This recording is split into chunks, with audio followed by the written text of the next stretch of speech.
কাকে বিশ্বাস করব? নিজের মাও সকাল 8টায় ডাক দিয়ে বলে, মহিবুল্লাহ 11টা বাজে ওঠ। চুল পড়া কমানোর জন্য সব তেল ব্যবহার করা শেষ, এখন শুধু কেরোসিন তেলটাই বাকি। আমি পরীক্ষা হলে প্রশ্ন হাতে পাওয়ার পর সর্বপ্রথম পাশে জনের দিক তাকাই, কারণ ও খুশি তা আমি খুশি। আগে আমি অনেক মন খারাপ করতাম, ইংরেজি শেখার পর এখন মুড অফ হয়। আমি আমার প্রতিবেশী পাশে, তার 2টি ছেলে আছে, যেগুলো প্রচন্ড বেয়াদব। তারা বাবার কথা শুনে না, মায়ের কথা কার কথাই শোনে না।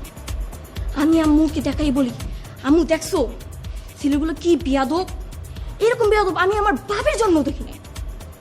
আমার আম্মু ঠাস করে চট দিয়ে বলে, জন্ম আমি দিছি না, তোর বাপকে দিছিল। তো তুমি ঢাকায় গেলে 2 মাস একা একা কিভাবে থাকবা? কেন আপনাদের সাথে থাকবো? একা একা সব করতে পারো, একা একা খেতে পারো? হ্যাঁ। তোমার একা